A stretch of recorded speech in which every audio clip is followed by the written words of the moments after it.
오늘 하나님께서 주신 말씀은 요한복음 3장 22절부터 30절까지입니다.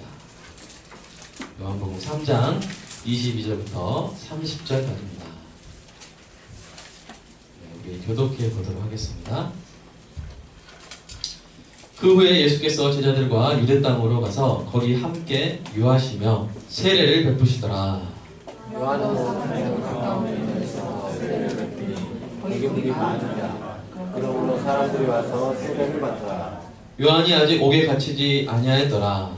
이에 요한의 제자 중에서 한 유대인과 더불어 장자들이 대하여 의논이 일어났더니 그들이 요한에게 가서 이르되 라삐여 선생님과 함께 요단강 저편에 있던 이 곧 선생님이 증언하시던 이가 세례를 베풀매 사람이 다 그에게로 가도이다.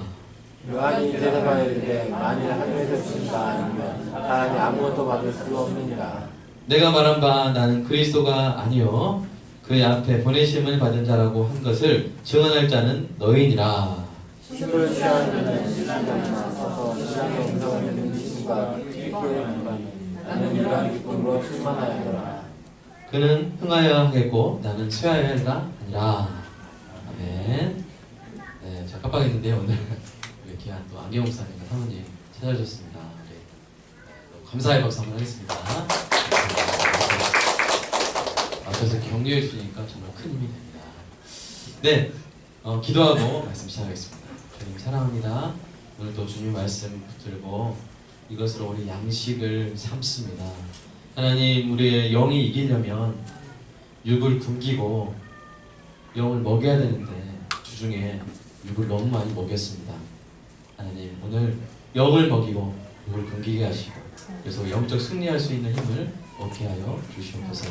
예수님의 이름으로 기도합니다. 세례 요한은요, 탁월한 설교자고 탁월한 사역자였습니다. 그러나 오늘 본문에서 보듯이 세례 요한은 겸손했습니다. 우리도 그의 겸손함을 배워야 됩니다. 왜냐하면 우리는 겸손할 때 뭐 하지 않을 수 있어요? 겸손한 사람은 뭐 하지 않아요? 교만하지 않아요. 그 자체가 반대말이잖아요. 그렇죠? 겸손하지 않아야만 우리가 겸손해야만 교만하지 않을 수가 있고요. 또 겸손할 때 두 가지가 찾아옵니다. 하나는 평안이 찾아옵니다. 겸손할 때 평안이 찾아옵니다. 이게 약간 연결이 어떻게 되지요? 이렇게 할 수 있는데 오늘 설교를 들으면 아마 이해가 되시고, 또 겸손할 때 담대함이 찾아옵니다. 왠지 겸손한 사람은 말도 좀 이렇게 잘 못할 것 같고, 말도 이렇게 작게 할 것 같고, 담대함과 무슨 관계가 있나요? 하시는데 오늘 설교를 들으면 겸손할 때 정말 담대할 수 있다는 것을 알게 될 것입니다. 그래서 오늘 이 세례 요한의 겸손의 비결을 배워서 저와 여러분의 삶에 적용하는 은혜가 있기를 축복합니다. 교만하지 않고 평안하고 담대한 삶을 살아갈 수 있기 위함입니다. 처음에 말했듯이 세례 요한은 탁월한 사역자요 설교자였습니다. 세례 요한이 설교할 때 많은 사람들이 몰려왔어요. 예루살렘과 온 유대와 요단강 사방에서 바리새인부터 군인까지 모든 부류의 사람들이, 심지어 궁전에 있는 헤롯 왕까지 요한의 설교를 이 마가복음 6장 20절에 보면 어떻게 들었다고 말하고 있냐면 요한의 설교를 1번 곱깝게 들었다, 2번 달게 들었다. 몇 번일까요? 헤롯 왕. 나중에 이제 헤롯 왕이 이제 그런 케이스가 있어가지고 우리가 이제 평소에 어떻게 들었는지를 잘 생각을 못하는 수 있는데 마가복음에서는 그렇게 말하고 있어요. 헤롯 왕이 참 그 세례 요한의 설교를 듣고 이렇게 가슴을 치면서도 그러나 달게 들었더라. 그러니까 여러분, 이렇게 모든 사람이 듣는 설교, 이렇게 몰려와서 듣는 설교를 하는 게 쉽습니까? 어렵습니까? 어렵습니다. 그런데 세례 요한은 온 유대와 요단강 사방에서, 또 직업도 뭐예요? 바리새인, 종교인부터 군인, 여기 안에 세리도 들어가 있죠. 그 다음에 정치가들까지 다 와서 그 설교를 달게 들었다라고 했습니다. 그런데 문제가 발생했어요. 이 세례 요한이 예수님이 누구라고 했어요? 보라, 저는 하나님의 어린 양이로다 그랬잖아요. 예수님을 증거했잖아요. 그죠? 그렇죠? 그랬을 때부터 어떤 일이 발생했냐면, 이제 그 예수님이 세례를 시작하니까 사람들이 다 다 누구한테 몰려갔어요? 예수님한테 몰려갔어요. 이 일로 인해서 세례 요한의 제자들의 마음이 상했습니다. 왜 상했을까요? 네? 왜 상했을까요? 그래서 어떤 집이 추어탕집을 너무 맛있게 한 거예요. 사람들이 막 몰려왔습니다. 근데 그 추어탕집에 어떤 이 새로 고아였는데 받아줘가지고 이렇게 그 비결을 배운 거예요. 근데 이 사람이 또 이렇게 길 건너에다가 개업을 한 거예요. 더 맛있는, 여기는 맛있는 추어탕인데 제목을 더 맛있는 추어탕 해가지고 다 개업을 한 거예요. 그 사람들이 그동안 맛있는 추어탕에 몰리다가 이 사람들이 다 어디 갔다는 거야? 더 맛있는 추어탕이다. 이렇게 몰려간다. 여러분 그랬을 때 그 맛있는 추어탕 그 직원들 마음이 어떨까요? 기분이 좋을까요? 나쁠까요? 나쁘죠. 세례 요한의 제자들의 마음도 그랬다는 것입니다. 그래서 이 상황을 스승에게 말한 거죠. 여러분 이에 대해서 세례 요한이 대답하는 것이 바로 27절부터 30절까지 나옵니다. 이 4절에 나오는데요. 이 4절의 세례 요한의 고백 속에 세례 요한의 신앙의 정수가 들어가 있고 바로 그의 놀라운 겸손의 비결을 우리가 발견할 수가 있는 것입니다. 그래서 오늘은 이 4절 세례 요한의 대답 이 4문장을 샅샅이 우리가 살펴보고 고찰해 봄으로써 겸손의 비결을 우리가 뽑아내는 그런 시간을 갖도록 하겠습니다. 여러분 보십시오. 여러분 27절 어떻게 시작합니까? 요한이 대답하여. 그리고 30절에 뭐라고 했나요? 하니라 이렇게 됐잖아요. 한번 이 펜을 가져오신 분은 펜으로 그으시고 안 가져오신 분은 눈에서 레이저 쏘셔가지고 요한이 대답하여 그 다음에 하니라. 그러니까 다 이게 뭐예요? 큰 따옴표 안에 들어간다. 다 누가 한 말이야? 요한이 한 말이죠. 요한 자신의 직접적인 고백인 것입니다. 자 27절 다시 한번 읽어볼까요? 시작. 요한이 대답하여 이르되 만일 하늘에서 주신 바 아니면 사람이 아무것도 받을 수 없느니라. 이게 무슨 말인가? 우리 혹시 제가 그 차례 목차 한 번도 나왔나요? 하나님의 주권이죠? 네, 안 나올 수도 있겠죠. 자, 첫 번째 뭐냐면 그 이 27절에서 나오는 그 사도 세례 요한의 고백이 뭡니까? 하나님의 주권을 인정했다는 거죠. 하나님의 주권을 인정했습니다. 모든 것이 다 누가 주신 것이란 뭡니까? 하나님이 주신 것이죠. 하늘에서 주신 바 하나님이 주신 것이 아니면 사람이 아무것도 받을 수 없느니라. not A, not B니까 뭡니까? A는 B라는 거죠. 다 누가 주신 거라는 거야? 하나님이 주신 것이라는 것입니다. 세례 요한이 지금까지 설교자로서 탁월하게 사역할 수 있었다면 그 은사는 누가 주신 거야? 하나님이 주신 것이죠. 세례 요한이 이 많은 세례를 베풀고 사람들이 회개하는 그 열매를 거뒀다면 그 열매는 누가 주신 겁니까? 하나님이 주신 것입니다. 다 하나님이 주신 거예요. 은사도 하나님이 주신 것이고 사역의 열매도 다 하나님이 주신 것이라는 것이죠. 그렇게 세례 요한은 자신이 주장할 권리가 있어요? 없어요?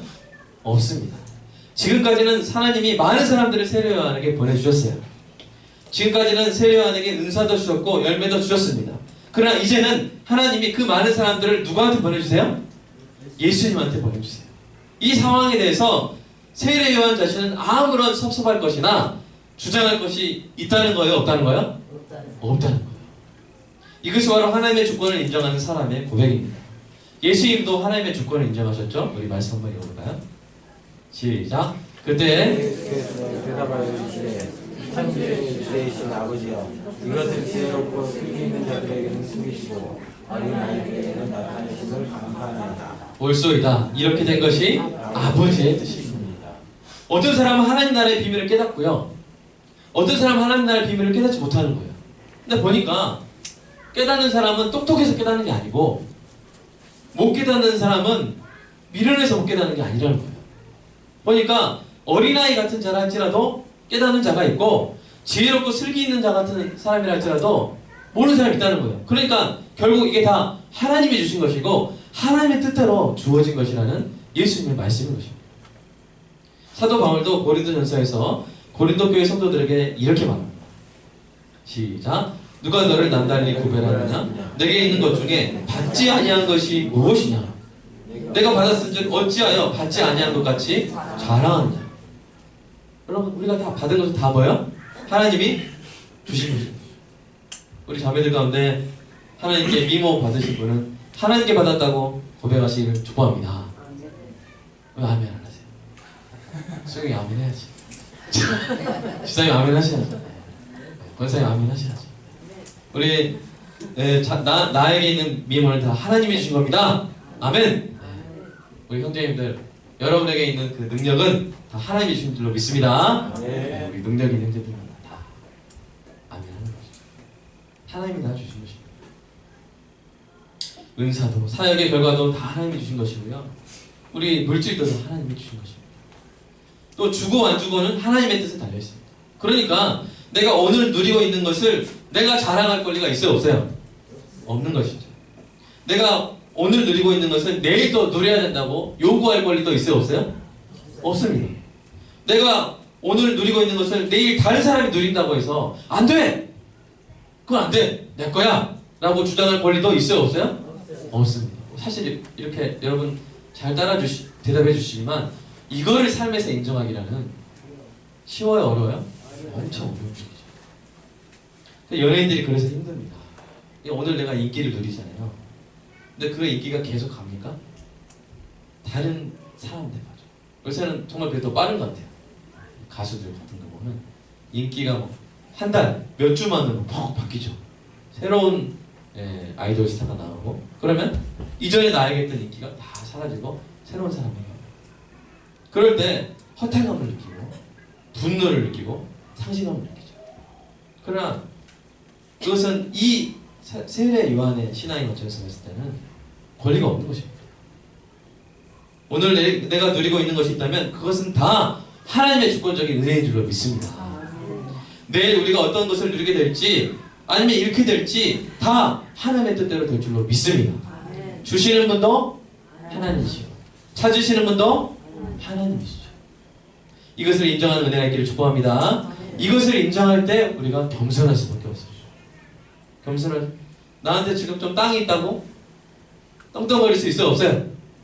없어요. 다 주님이 맡겨주신 것이기 때문이죠. 사람들은 자신들이 지금 가지게 된 것이 다 자신의 능력이나 노력이나 개인적인 행운의 결과물이라고 생각합니다. 그래서 그것을 자랑하기 쉽습니다. 그 결과 자신이 누리던 것을 다른 사람이 누리게 되면 분노하고 좌절하고 우울감에 빠지게 되는 것이죠. 그러나 모든 것이 다 하나님이 주신 것이라고 믿는 여러분 자신에게 있는 것을 자랑하지 마시기를 주님의 이름으로 축복합니다. 다 하나님께로부터 온 것입니다. 자랑할 것은 하나도 없고 오직 감사할 것만 있죠. 아멘입니까? 감사할 것만 있습니다. 원래 하나님의 진노 아래에서 죄인으로 죽을 운명이었던 우리를 그리스도의 보혈로 살려주신 것만으로도 이미 갚을 수 없는 놀라운 은혜인데, 살려주신 것만도 은혜인데 그 위에다가 은사도 주시고 사역지도 주시고 열매까지 주시니 우리는 입만 열면 뭐 할 수밖에 없어요?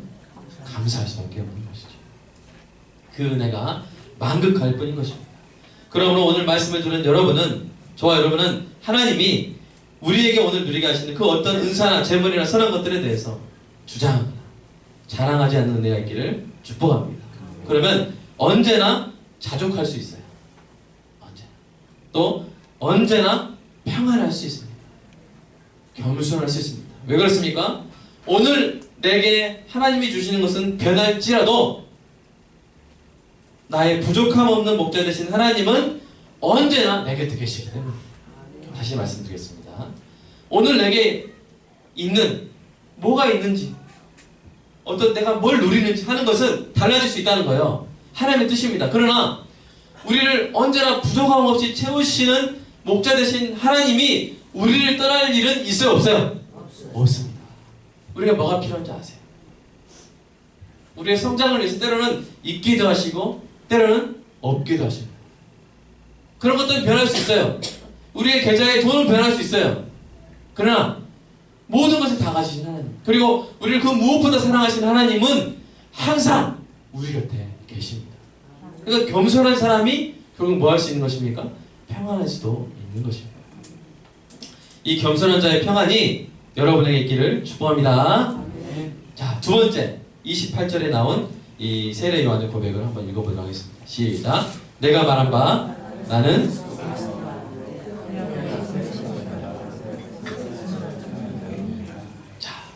세례 요한이 뭐라고 말하고 있습니까? 하나님이 자신에게 맡긴 소명이 무엇인지 세례 요한은 자기가 안다는 거예요.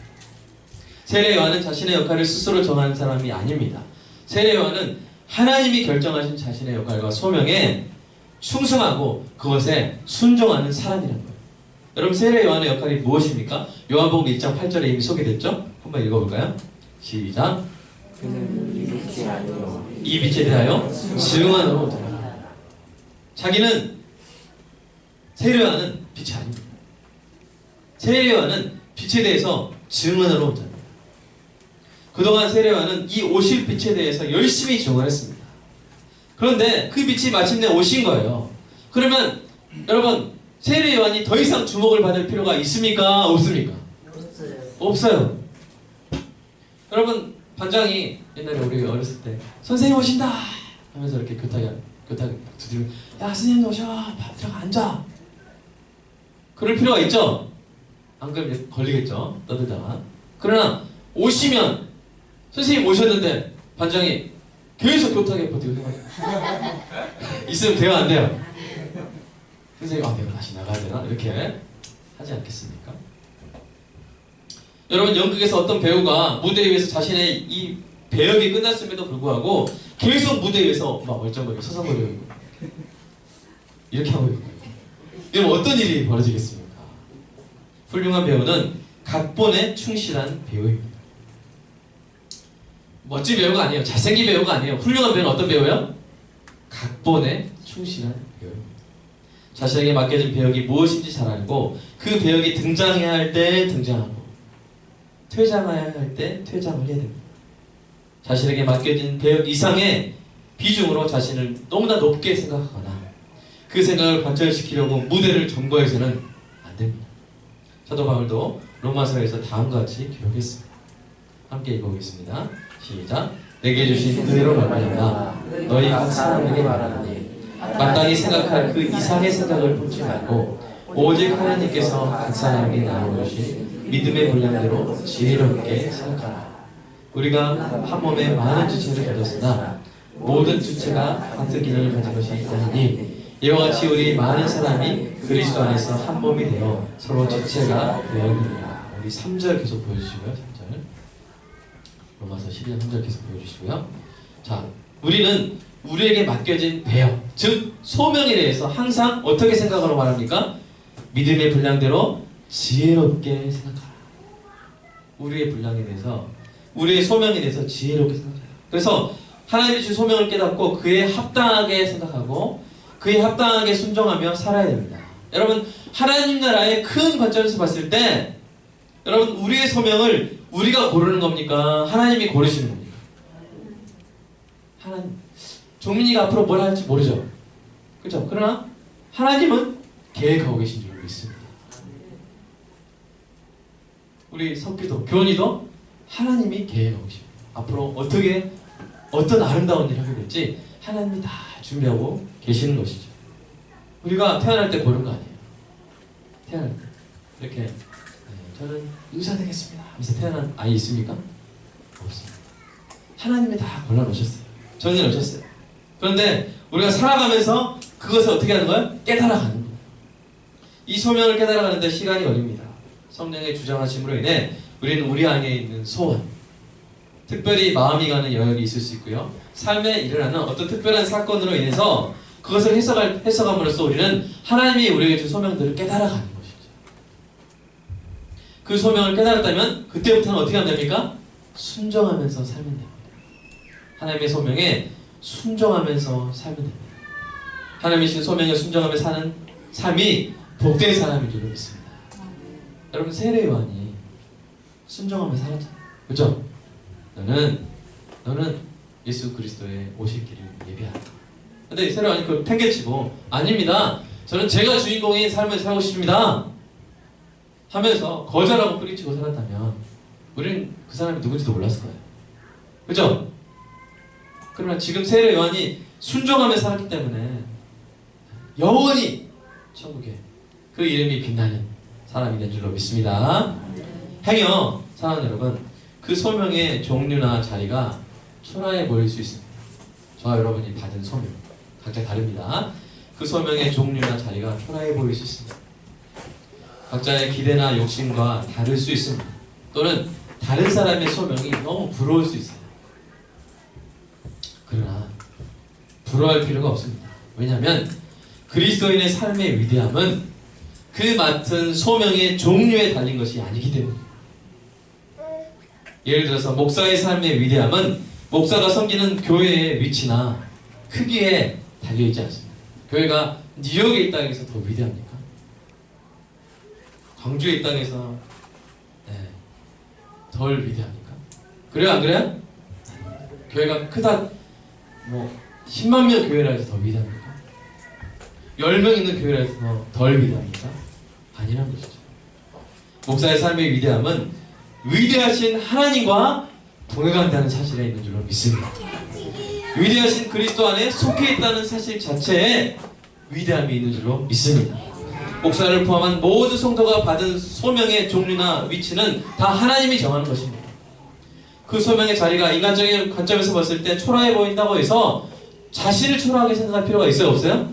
없어요. 시골에서 5명, 6명, 그것도 어르신들만, 할아버지 할머니들만, 섬에서 2명, 3명, 성도가 절대 부응할 수 없는 조건에서 20년, 40년 섬기는 목사님들이 천국에서 영광이 없겠습니까? 어떻게 생각하세요? 하나님께서 같은 영광으로, 똑같은 영광으로 예비하고 계신 줄로 믿습니다. 여러분, 그 다음 말씀 보면서 보세요. 아까 계속 그 다음에 뭐라 나옵니까? 4절 5절을 보십시오. 이걸 뭐로 비유합니까? 한 몸 안에 있는 여러 지체로 비유하고 있는 것입니다. 각 지체가 자기 일을 하면 됩니다. 눈은 뭐 하면 돼요? 보는 일을 하면 됩니다. 귀는 뭐 하면 돼요? 듣는 일을 하면 됩니다. 손은 손이 할 수 있는 일을 하고요. 발은 발이 해야 되는 일을 하면 됩니다. 우리 다 그리스도의 지체입니다. 얼굴은 무슨 일을 해야 돼요? 드러나는 일을 해야 돼요. 너무 웃지 마시고요. 엉덩이는 어떤 일을 해야 돼요? 숨겨져 있어야 돼요. 근데 엉덩이가 얼굴처럼 드러나는 일을 하고 싶다고 해서 자꾸만 바지 밖으로 빠져나오면 되겠습니까? 안 되겠습니까? 돼요? 안 돼요? 안 되는 것이죠.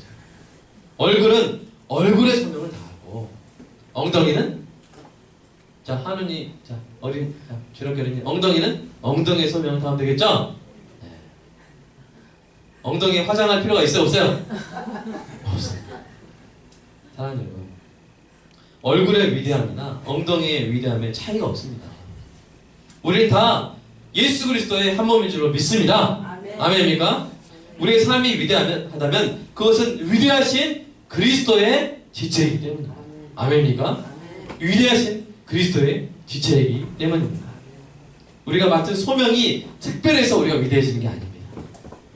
그 소명에 순종하고 충실함으로써 위대하신 하나님으로부터 우리가 칭찬을 받을 때 네가 이 작은 일에 충성하여서 나의 잔치에 나의 즐거움에 참여하라 라고 하나님이 칭찬해 주실 때 그 삶이 위대한 삶인 줄로 믿습니다.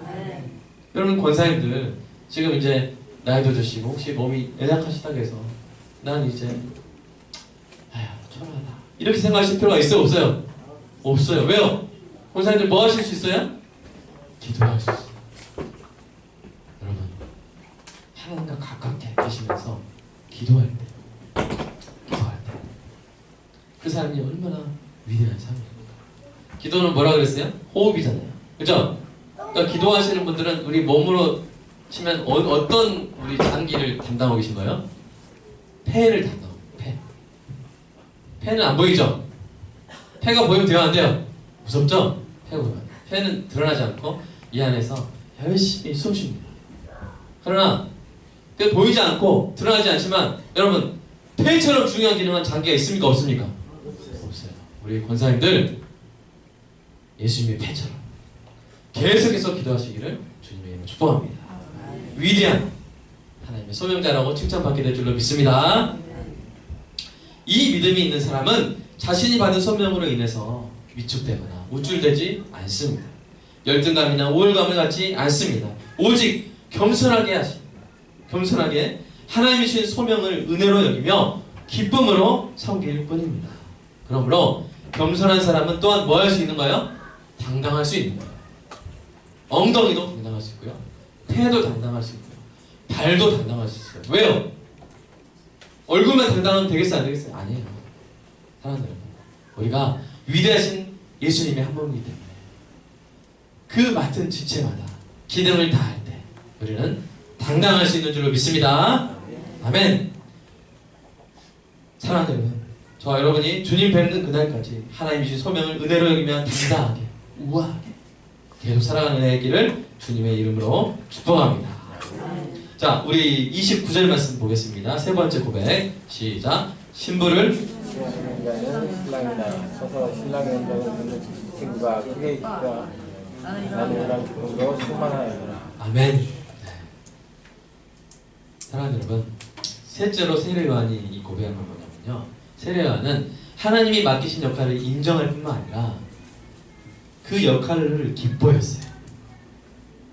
그래서 그 역할로 인해 느끼는 기쁨으로 충만하다고 고백합니다. 여러분, 이 29절에 이 신랑의 음성을 듣는 친구가 나오죠.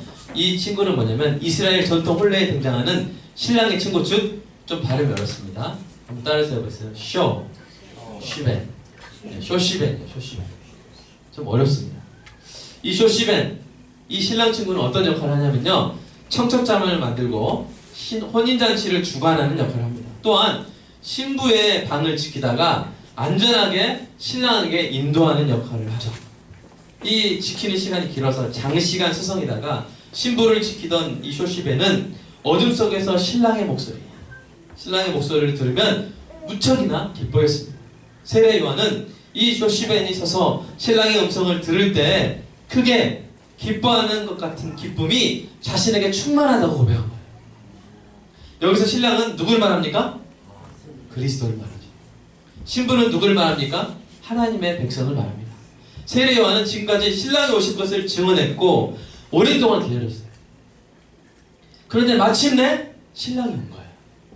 그러니 신부, 즉 하나님의 백성의 마음을 준비시켜온 이 신랑의 친구인 세례 요한이 어찌하니 기쁠 수가 있겠습니까? 저는 이 기쁨을 들러리의 기쁨이라고 부르고 싶습니다. 신랑 친구, 들러리. 자신이 주인공이 아님에도 불구하고 주인공의 기쁨을 자신의 기쁨으로 삼는 들러리의 기쁨인 것입니다. 여러분, 사람들이 들러리가 되고 싶어 합니까? 주인공이 되고 싶어 합니까? 주인공이 되고 싶어 합니다. 대부분의 사람들은 주인공이 되고 싶어 합니다. 그러나 우리의 인생을 보면 항상 주인공이 될 수 있는 것도 아니고요, 또 주인공이 되는 기쁨이 언제나 가장 큰 기쁨인 것도 아님을 우리가 깨달아야 합니다. 여러분, 김연아가 세계선수권대회에서 1등 했을 때 우리 어머니들 대답하세요. 김연아가 더 기뻤을까요? 김연아 엄마가 더 기뻤을까요? 우리 이현영 선생님, 김연아가 더 자, 나중에 보미가 나중에 찬양을 하니까 예를 들어서 뭘 어떤 걸 할까요? 세계, 예? 보미 꿈이 뭐예요? 보미 꿈. 지금 어차피 바뀔 거 아니까 나중에 실망이니까 안 할 거니까 지금 꿈. 의사. 예수 세계 의사. 세계에서 가장 훌륭한 의사. 노벨 의학상도 있습니까 혹시? 있습니다. 네, 노벨 의학상 받았어요. 되기를 축복합니다. 이 사인 받아놔야겠어요. 네. 그랬을 때 보미가 더 기쁠까요? 보미 엄마가 더 기쁠까요? 아니, 엄마가 대답해보세요. 할머니가 대답해주죠. 네, 그죠. 이게 이상해요. 사랑하는 여러분, 주인공이 돼서 기쁜 그 기쁨보다 들러리가 더 기쁜 때가 있어요. 이런 깨달음에 관련된 한 시를 제가 읽어드리도록 하겠습니다. 잠깐만, 우리 세계적인 피아니스트, 좋은 피아니스트가 깔아주시면 3분이 밟고 낭독하도록 하겠습니다.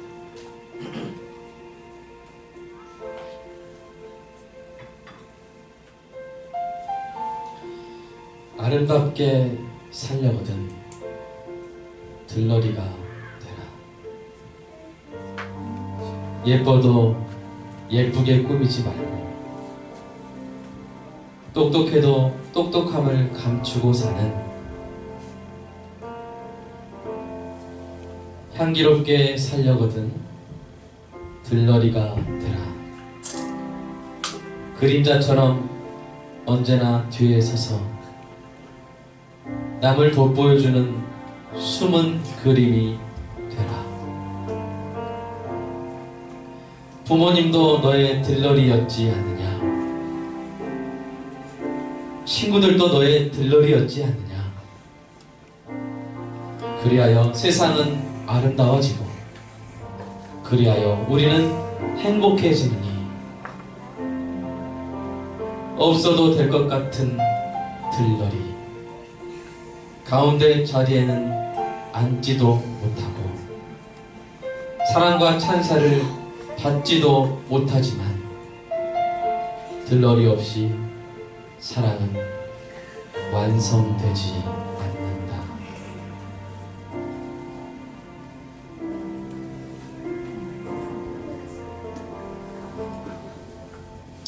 사랑하는 여러분, 우리 어머니들이 그런 거고 우리 부모님들이 그런 거고 사실 자신의 인생을 끝까지 살 수 있는데 어느 순간부터 자녀를 낳고부터 자녀가 주인공이죠. 자녀를 위해서 자신의 인생을 바칩니다. 우리 자녀들은 정말 부모님께 감사해요. 그럼 집에 가보십시오. 누가 주인공입니까? 고3 돼보십시오. 누가 주인공이었어요? 사랑하는 여러분, 어떤 삶을 살기 원하십니까? 여러분 자신이 주인공의 삶을 살기 원하십니까? 아니면 우리 주님의 들러리가 되는 삶을 살기를 원하십니까? 저는 우리 주님의 들러리가 되는 삶을 살기를 소원합니다. 우리 주님은 저를 위해서 자기 목숨을 십자가에 내어주신 분이기 때문입니다.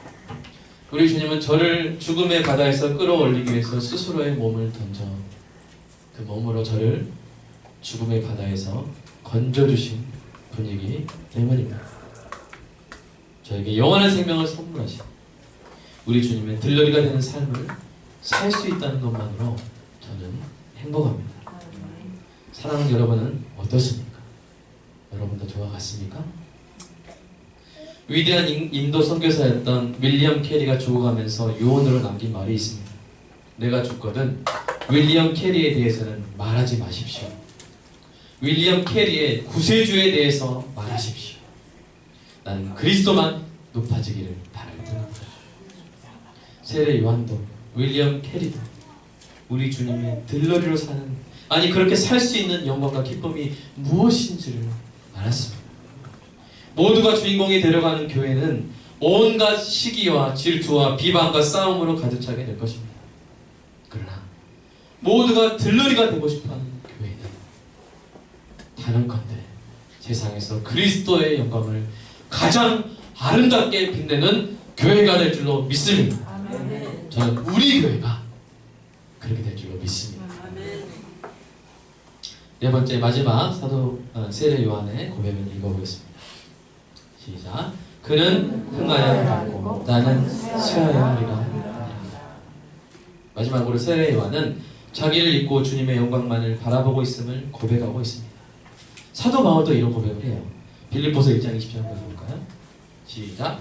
나의 간절한 기대와 소망을 따라 아무 일이든지 부끄러워하지 아니하고 지금도 저와 같이 온전히 담대하여 살든지 죽든지 내 몸에서 그리스도가 존귀하게 되게 하여 하나니 내가 살든지 죽든지 이렇게만 말하니까 이렇게 피부로 느껴지지 않는 내가 성공하든지 실패하든지 내가 합격하든지 떨어지든지 내가 건강하든지 병들든지 내가 부유하든지 가난하든지 우리 주님이 흥하시고 우리 주님이 존귀하게 되면 된다는 위대한 고백입니다. 이런 사람 주님의 들러리가 되는 것을 기뻐하고 자신의 흥망성쇠가 아닌 주님의 영광만을 바라보는 사람에는 저절로 겸손의 미덕이 우러나올 수밖에 없습니다. 여러분 겸손은요 내가 만들어낼 수 있는 게 아니에요. 내가 지금 겸손해야지, 내가 겸손한 사람 돼야지. 여러분 얼마만큼 절을 해야 겸손? 여러분 90도 절하면 겸손한 겁니까? 아니면 170도를 잘해야 겸손한 겁니다. 두 사람이 딱 서가지고, 자, 여러분 보십시오. 제가 더 겸손합니다 하면서 이 사람은 170도, 150도를 구부렸는데 저는 보십시오. 170도입니다. 이렇게. 저는 되지도 않아요. 저는 겸손할 수 없는 겁니까? 그게 아니죠. 겸손은 직접 만들어낼 수 있는 게 아니에요. 그것은 바로 오늘 세례 요한이 말했던 이 위대한 신앙 고백과 그에 따른 삶을 살아갈 때 저절로 나오는 거예요. 하나님의 주권을 인정하고 하나님 맡겨진 소명을 받아들이고 하나님의 우리 주님의 들러리로서 기뻐하고 하나님의 영광만을 바라보는 삶을 살 때 겸손은 저절로 필연적으로 나오는 부산물이 것입니다. 이와 같은 신앙 고백 없이 겸손해지려고 하면 할수록 덜 겸손해 것입니다. 그러나 만일 이 세례만에 하나님의 주권과 하나님의 주신 소명을 인정하고 들러리의 기쁨을 가지고 주님의 영광만을 바라보게 되면 마치 촛불에서 그 빛이 나오듯이 우리의 삶에 겸손의 빛이 충만하게 흘러나게 될 줄로 믿습니다. 사랑하는 여러분, 이것이 바로 세례 요한의 고백에서 발견되는 겸손의 비결입니다. 이 비결대로 사시는 은혜의 길을 주님의 이름으로 축복합니다. 그런데 제가 참 이 말씀을 준비하면서 더 힘차게 이 여러분 겸손하게 사시라고 이렇게 고민할 수 있는 이유가 있어요. 그건 뭐냐면 하나님이요 겸손한 사람 그대로 안 두십니다. 아멘입니까? 겸손한 사람을 하나님 그냥 안 두세요. 성경에서 제가 겸손으로 쳐봤어요. 검색해봤더니 하나님이 겸손한 사람을 얼마나 좋아하시는지 겸손한 사람에게 구원을 베푸시고요, 겸손한 사람에게 은혜를 베푸시고요, 겸손한 자를 존귀하게 하시고요, 겸손한 자를 높이십니다. 그러므로 하나님의 능하신 손 아래서 겸손하라. 때가 되면 너희를 높이시리라. 아멘. 왜 그렇게 하십니까? 하나님을 경외함으로 겸손한 사람을 높이면 그게 누구 영광 되는 거예요? 하나님 영광 되기 때문에. 사랑하는 여러분, 삶에 오늘 본문에 나온 세례 요한의 고백이 굳게 자리 잡은 거로 말미암아 겸손이 저절로 흘러넘치게 되시기를 주님의 이름으로 축복합니다. 또한 그 겸손으로 말미암아 하나님이 높이시고 존귀하게 하시는 당당하고 우아한 삶을 사시기를 주님의 이름으로 축복합니다. 기도하겠습니다.